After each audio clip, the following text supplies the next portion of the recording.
आज मैं आपसे शेयर करने जा रही हूँ सूजी के एकदम यूनिक स्टाइल में बने ऐसे लड्डू की रेसिपी जो सिर्फ 2 चम्मच घी में बनकर तैयार हो जाएंगे।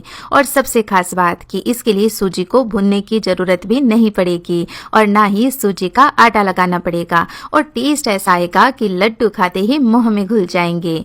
बहुत ही ज्यादा सॉफ्ट और दानेदार लड्डू बनकर तैयार होंगे। तो चलिए, गणेश चतुर्थी भी आने वाली है और हमारे गणपति बप्पा को लड्डू खाना बेहद पसंद है, तो उनके लिए ये स्पेशल सूजी के लड्डू बनाना तो बनता है।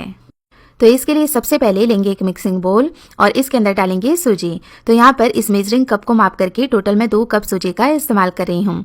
मेजरमेंट के लिए आप कोई भी कटोरी या गिलास सेट कर सकते हैं और वैसे इन लड्डुओं को बनाने के लिए मेजरमेंट का कोई इश्यू नहीं है। आप टेंशन फ्री होकर अंदाजे से भी बिना माप के ये लड्डू बना सकते हैं। अब इसके अंदर हम दूध डालेंगे। तो दूध रूम टेम्परेचर पर होना चाहिए, गर्म भी नहीं होना चाहिए और ज्यादा ठंडा भी नहीं होना चाहिए। पहले मैंने 1 कप दूध मिलाया, फिर 1 कप दूध और लिया और इसमें से पहले आधा दूध डाल करके अच्छे से सूजी के अंदर दूध को मिक्स कर लेते हैं। और अभी आप देख सकते हैं कि घोल काफी गाढ़ा है, इतना गाढ़ा घोल हमें नहीं चाहिए। तो इसके लिए बचा हुआ दूध भी मैंने इसमें मिला लिया है। तो टोटल 2 कप दूध का मैंने इस्तेमाल किया है। तो इस तरह से एकदम गाढ़ा घोल बनकर के तैयार हो गया है। और इस स्टेज पर जब हम दूध के अंदर सूजी को भिगो करके लेते हैं तो जो लड्डू बनते हैं ना, वो बहुत ही ज्यादा सॉफ्ट बनते हैं। इसमें मावा वगैरह डालने की जरूरत भी नहीं पड़ती है और इसी वजह से इसमें ज्यादा घी की भी हमें जरूरत नहीं पड़ेगी। अब सूजी अच्छे से फूल जाए, इसके लिए 10 से 15 मिनट हम बोल को कवर करके रख देते हैं। और ये देखिए 15 मिनट में जो सूजी है वो काफी अच्छी फूल गई है और फूलने से जो बैटर है वो थोड़ा गाढ़ा भी हो गया है। तो या तो आप इसमें थोड़ा सा पानी ऐड कर लें या फिर इसमें थोड़ा सा दूध ऐड कर लें और इस तरह से गाढ़ा घोल बना करके तैयार कर लेना है। तो इस तरह से एकदम कम समय में हम बहुत ही टेस्टी सूजी के लड्डू बना करके तैयार कर सकते हैं। और इस तरह से जब हम सूजी के लड्डू बनाते हैं तो वो काफ़ी ज़्यादा सॉफ्ट बनते हैं और बहुत ही ज़्यादा दानेदार भी होते हैं। तो चलिए, बैटर तैयार है। इधर गैस पर मैंने तवा चढ़ा दिया है। तवे के ऊपर हम हल्का सा घी लगा लेंगे ताकि जो हम इसके ऊपर बैटर फैलाएं वो तवे पर चिपके नहीं। और अब देखिए, इस तरह से मैंने 2 कलछी बैटर लिया है और इसे आराम से तवे के ऊपर फैला देंगे। यदि आपको गर्म तवे पर इस सूजी के बैटर को फैलाने में परेशानी आती है तो कोई टेंशन नहीं है। आप जब तवा ठंडा हो ना तभी इस बैटर को फैला दें और फिर गैस का फ्लेम ऑन कर दें। और जो सूजी है वो अच्छे से फूल जाए, इसके लिए हम तवे को कवर कर देंगे इस तरह से। तो जो सूजी होगी ना वो अच्छे से पक भी जाएगी और फूल भी जाएगी। तो उस वजह से लड्डुओं का टेस्ट भी बहुत बढ़िया आएगा। और थोड़ी देर में आप देखेंगे कि जो बैटर है ना वो अच्छे से पक गया है, यानी ये सेट हो गया है। अब इसे अलटते पलटते हुए हम बढ़िया से सेक लेंगे, यानी गोल्डन कलर आने तक हमें इसे सेकना है। तो इसे सेकने में ज़्यादा टाइम नहीं लगता है और इसे आप हाई फ्लेम पर आराम से पका सकते हैं। जब आप पलटें तो इसके ऊपर हल्का हल्का घी लगा दें। तो इससे क्या होगा कि सूजी अच्छे से घी को एब्सॉर्ब करके पक भी जाएगी और टेस्ट भी अच्छा आएगा। और इस तरह से क्योंकि मैंने ब्रश की हेल्प से घी लगाया है तो कम से कम मैं इसके 3 पीस ये तैयार कर लूँगी। तो इसमें ज़्यादा घी भी नहीं लगता है। तो टोटल मेरा 2 से 3 चम्मच घी ही इसमें इस्तेमाल हुआ था।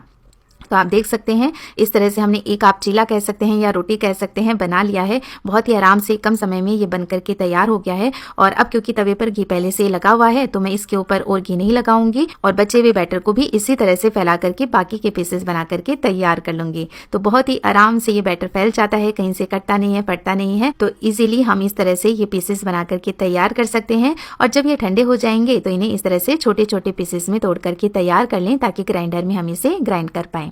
तो जब ये ठंडे हो जाएं तभी हमें इसका इस्तेमाल करना है, क्योंकि यदि गरम गरम में इसे पीसा तो ये आपस में जुड़ने लग जाएगी, यानी जो सूजी होती है ना वो आपस में चिपकने लग जाएगी। तो पहले इन पीसेस को अच्छे से ठंडा करें, तोड़ें और फिर बाद में ग्राइंडर जार में पीस करके तैयार कर लें।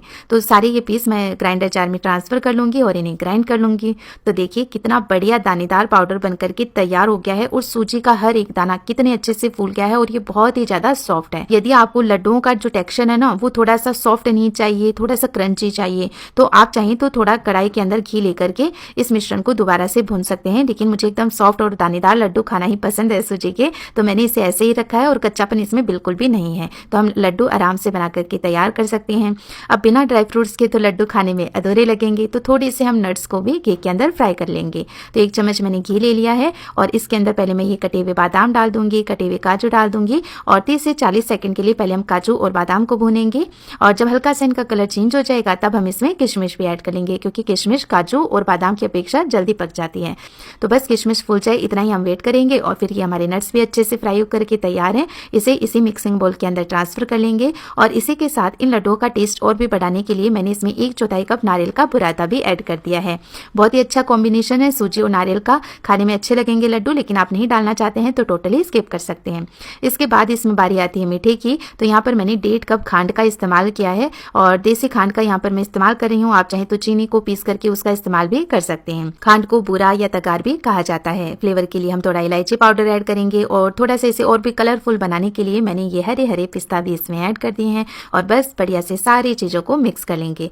तो बहुत ही इजीली ये मिक्स हो जाते हैं और देखने में तो ये ऐसे लग रहा है कि लड्डू क्या बन पाएंगे इससे, लेकिन देखिए जैसे ही हम मिक्स करेंगे ना सारी चीज़ों को, तो बहुत ही ईजी से लड्डू आराम से बन पाएंगे। इस तरह से मुट्ठी में प्रेस करके देख लें तो कोई एक्स्ट्रा आपको ऊपर से घी वगैरह मिलाने की ज़रूरत नहीं है और आराम से ये लड्डू बन करके तैयार हो जाएंगे। इतना आसान तरीका है फ्रेंड्स कि आप बार बार ये लड्डू बनाएंगे और टेस्ट ऐसा कि बच्चे बड़े सबको बहुत पसंद आएंगे। तो इस तरह से अब मैं छोटे छोटे सूजी के ये लड्डू बना करके तैयार कर लूंगी। तो देखिए कितने सुंदर सूजी के लड्डू बन करके हमारे तैयार हुए हैं, वो भी एकदम कम समय में, सिर्फ 2 चम्मच घी का इस्तेमाल करके। और ना ही कोई ज्यादा मेहनत इसमें करनी पड़ी, ना ही सूजी को कई देर भूनना पड़ा, ना ही आटा लगाना पड़ा। बस सूजी को दूध के अंदर घोला और कितने आराम से ये लड्डू हमने बना करके तैयार कर लिए हैं। और ये देखिए इन लड्डुओं का टेक्सचर है ना कितना ज्यादा बढ़िया, बहुत ही ज्यादा सॉफ्ट, दानेदार और खाते ही मुंह में घुल जाएंगे। ऐसे लड्डू बन करके तैयार होंगे। तो फ्रेंड्स आपसे रिक्वेस्ट है आप भी जरूर से एक बार ये लड्डू बनाएं और कैसे बने मुझे कमेंट करके जरूर बताएं।